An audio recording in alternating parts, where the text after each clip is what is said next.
Hey, what's going on, guys? Daniel or LAOC Exotics here, bringing you guys another video, and we have my Aegean Blue Honda Civic Si right here. Let's check it out. I mean, just look at it. This is a normal car. This isn't a Lamborghini. This isn't a Ferrari. This is a normal car. And look how good it looks. I also got some Laminex film to place over my fog lights. So I have yellow fog lights, a red Honda logo, and then my dark blue, Aegean Blue from Honda. This color's so nice. It has such a good metallic flake to it. I don't know if the camera's picking it up that well, but man, this color's freaking sick. So the focus on today's video is going to be if you should buy yourself a Honda Civic Si, specifically a 10th generation. They're not making one for 2021, I'm pretty sure. So 2020 is the last of the last until 2022, where they do their refreshed model. So yeah, I have the sedan. I do not have the coupe. There's a couple coupe owners on YouTube, but there's not that many sedan owners. So I want to make this video to see if the Honda Civic Si sedan is for you. I forgot to mention another small little detail. See those red valve stem caps? They have a little Honda logo too. I did those. It's like $5. It's a nice little touch. No one really notices until you point it out. But yeah, I also want to do something about this chrome strip right here. So as you can see, Honda left it black right here. But as it comes up right here and goes all the way across, it's chrome. So if you do like the window covers, like the rain guard covers, I'll put a picture on screen right now of what those look like.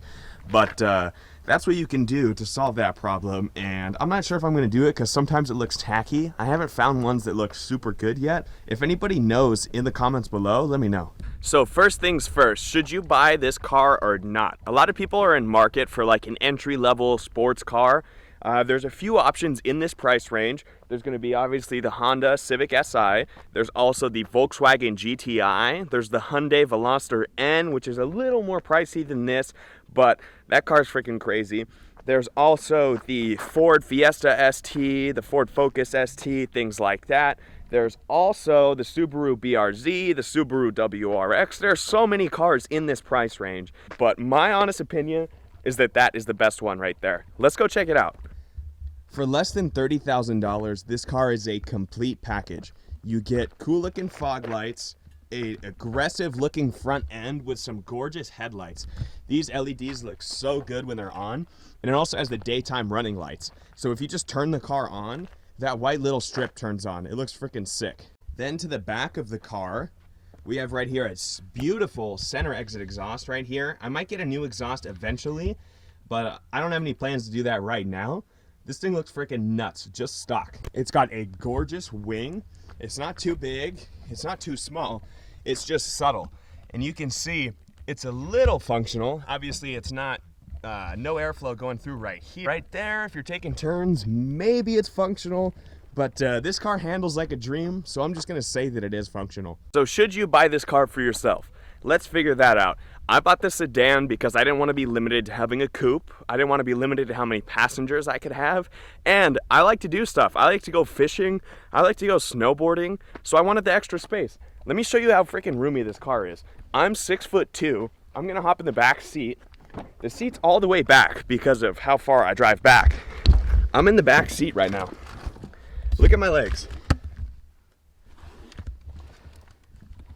Yeah, this thing is so roomy for a little compact sports car.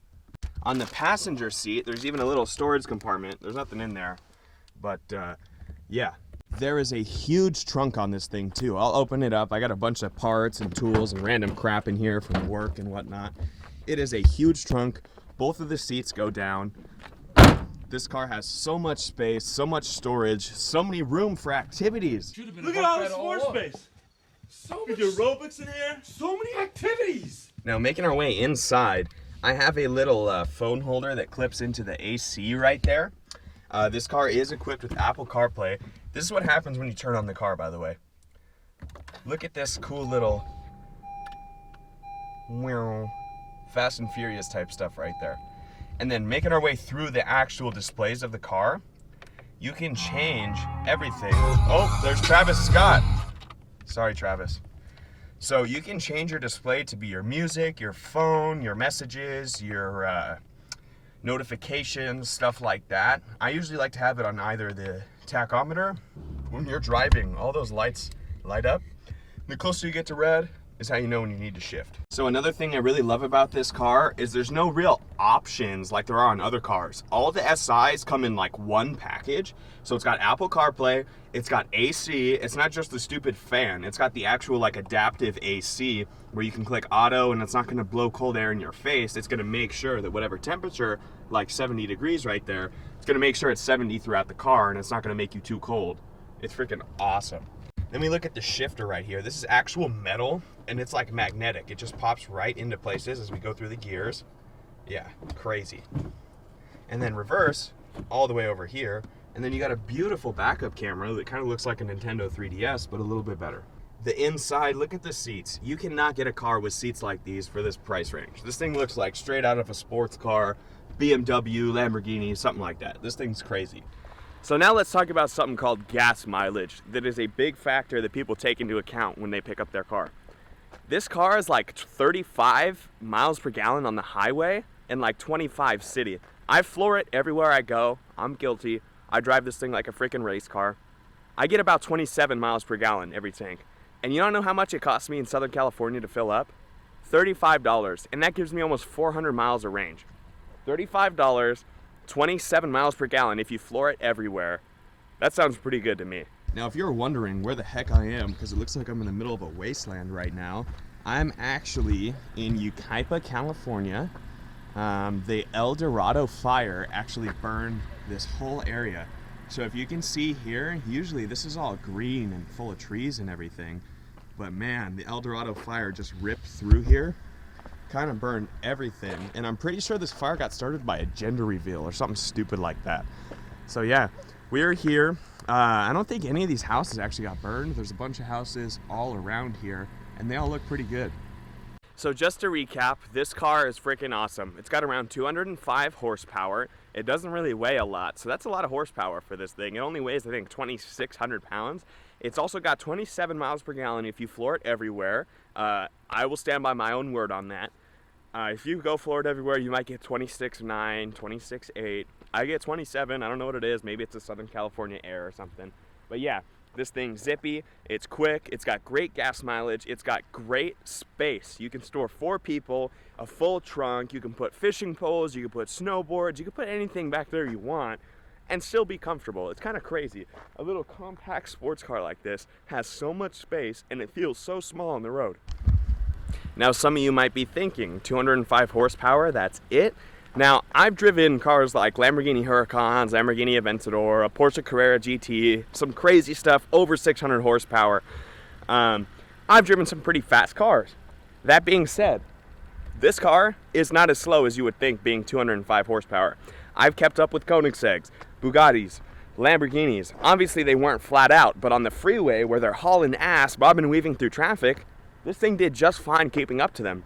And obviously, like Vin Diesel says, it's not always the car, it's the driver. I am a great driver. Thank you, thank you. If anyone is in the market for the 2020 Civic Si sedan, I have nothing bad to say about this car. I have loved everything about it. I have loved my experience even just buying the car at the dealership. The people at the dealership were so friendly, so nice. They walked me through everything because it was my first new car purchase and they knew that. And I had my dad there just to make sure I didn't get scammed or all that crap. And it went through super smooth.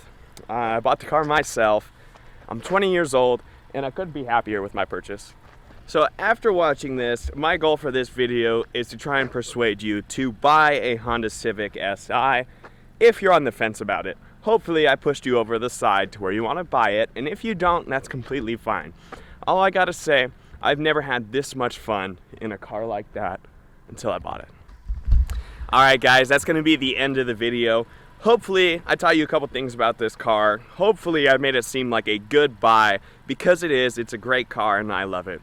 As always, if you guys liked the video, please smash that like button, subscribe if you're new. I've been LAOC Exotics and I'm out. See you guys.